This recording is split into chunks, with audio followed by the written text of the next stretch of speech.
Do you want me to start? Yes, please. I think we're all ready. Sound and silence. Thought from the eyes and blood from the wounds. The reception of music is as physical an act as that of its production. Is actually part of what feeds anxieties about the constellated negative. And become the demonic sources of evil. I'd really like to hear a little bit more. Collage is the most important innovation in the art of the last century. Within collage, says Simic, you don't make art, you find it. We are all fragments of an unutterable whole. Meaning is always in search of itself. Unsuspected revelations await us around the next corner. The dark night is spiritually freeing, but it is also aesthetically dismantling. Memory, intellect, and intelligence, basic tools of art and knowledge, are surrendered under its influence. Yeah. The goal of critical theory remains still to change society by denouncing injustice, but this is pursued by radicalizing the moment of negation. Any ideas of space and time, conflating chaos and order, of non-linear, non-sequential, non-teleological chaosmos.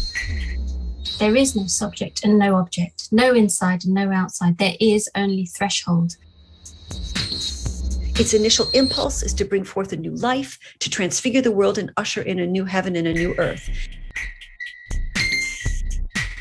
I should add that ecstasy, as I see it, refers to a disposition, rather than a transient and supposedly immediate experience of the divine. The oral space is singular in nature and discloses the porosity of the boundary between subject and object, for the distance between them is eliminable. Yeah. If you want to speak of the ineffable and the essential, there is no better medium than poetry. Poetry is the language of the spirit and the soul. And enables us to be taken outside of ourselves so that our experience is reshaped and structured as we are taken into the musical time of what we experience. And then in the moment of revelation, we experience that kind of reflection from the deep mind, but we can't entirely access it.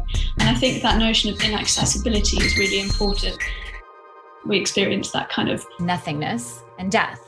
Life disintegrates into a unified field of nothingness and death. Literally to have a journey into nothing. And death. The inner experience of the human being can be frightening. We seek an absent God. To think nothingness without sliding into a nihilistic metaphysical void. Is the unfolding of something else. In the beginning is the void. In the muddle is the sound dance. And therein after you're in the unbeweist again. Vund, valsi, valsi. Void. Vund, valsi, valsi. Void. The void. Void. Valsi. Void. I would say plenum, plenum, plenum. Being that if one comes to suffering, they have life echoes louder to her readers. A degree of enlightenment or perhaps dissociation. The audience actively becomes co-creator. No longer. I'm going to say I don't have a complete and total handle on it. There's plenty left. But the problem is, my life and suffering are devoid of meaning. I hear you. For they are nothing. But is there not a danger here that suffering is being instrumentalized? No. Of woundings becoming portals of light. That's where it becomes a little bit dangerous. Very much so, yes. Oh, really? A degree of enlightenment or perhaps dissociation.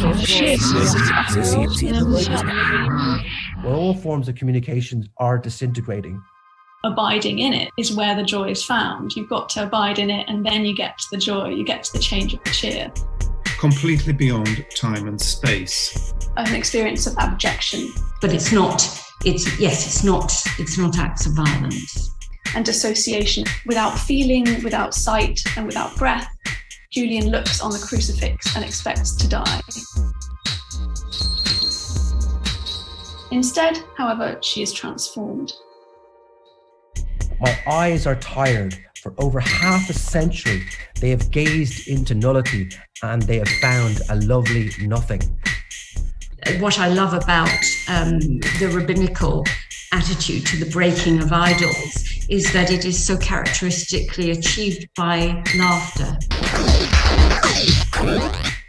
Thus, we have another example of the need to let go of categories, intellect, and symbols. I don't know what I'm doing. It's like a mountain that I tunnel into from every direction, but I don't know what I will find. As in the case of music. Involving some form of existential suffering. The goal of detachment is to enable a person to be free of all things and all works, both interior and exterior, so that she becomes a nothing, an empty space that is a place only for God, in which God could work. The visionary realm. The nothing. The creative act was both exalted and tragic. At the basis of being and prior to being lies a groundless freedom, the passionate desire of nothingness to become something. It's a suggestion that nothingness harbors something that's active, resistant, novel, and ultimately more life-directed than nihilistic or death-driven philosophies might suggest or indicate. Gott ist in mir das Feuer und ich in ihm der Schein. Sind wir einander nicht ganz inniglich gemein? Yeah. Disease, revelation. As above, so below. A vision of the end of the world, a metaphysical nihilism. The world, the word, macro and microcosm, is founded upon the void. All this wealth of philosophical and theological knowledge, this power of psychological and aesthetic analysis, this culture of a mind, schooled in all the literatures of the world, all these gifts serve but to spend themselves, to refute themselves in a world conflagration, a flaming welter of metallic iridescence. What's left? An odor of ashes, the horror of death, sorrow of apostasy, pang or remorse, agonbite of inwit. But there's also a downside. For some people, that is going to be the ultimate despair. Fragments of the broken vessels fall down into the lower worlds and become the demonic sources of evil. The spirit that perpetually negates. We're just condemned to create evil, and God intended it to be so. No, I am the flesh that eternally affirms. In fact, what it's doing is protesting a wound or an injury. The violence that is idolatry, because after all, that is an incarceration of spirit.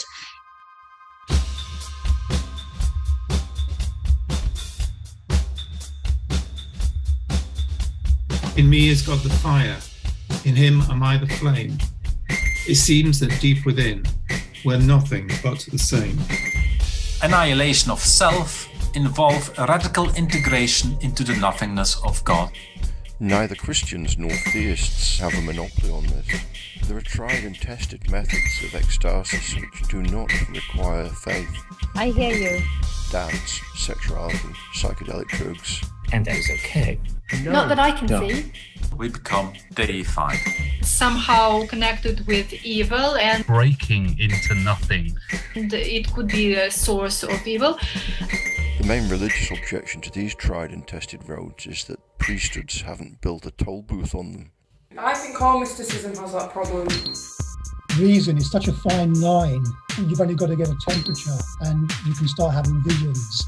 It's a moment of touching on another reality. A place of wild and fugitive blackness. Fred Moten. And I mean, we've been trying to describe this for millennia and millennia. I've seemed to lost control of my faith in reason. This is a dangerous void into which phenomena might fall, never to return or reappear. This is a surprising, if not heretical, conclusion.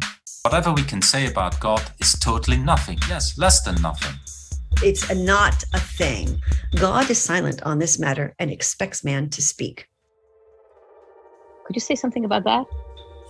Have a little pause first.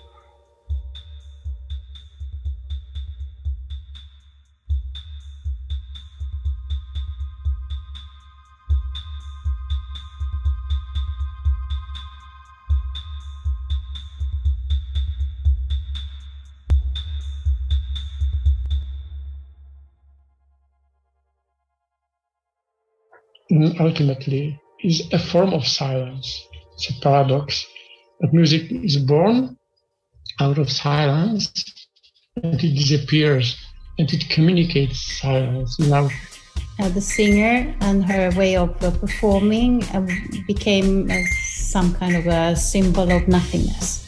And as free beings, they joined God as co-creators in the process of creating and transfiguring the world. It's never quite the same. But in the conditions of the fallen world, the effort turns out to be unavailing. Evidence of the painful disparity between the creative impulse and its partial and fragmentary embodiment in the objective world. So you have scatterings of fragments that are both divine and demonic, a fragmented world that actually is perhaps irredeemable. Well, nothing and nobody's perfect. Sorrow of apostasy, pang or remorse. Well, I hope this will solve the problem. Sometimes I think Simon and I have wondered, what on earth are we doing? Should we even be doing it? He was also accused of neglecting scripture. And the slaughtering of cattle. Well, nothing and nobody's perfect. We're not nothing and nobody. At least, not yet. Well, thank you all. Once I press this button, we all cease to exist. Do you want me to start?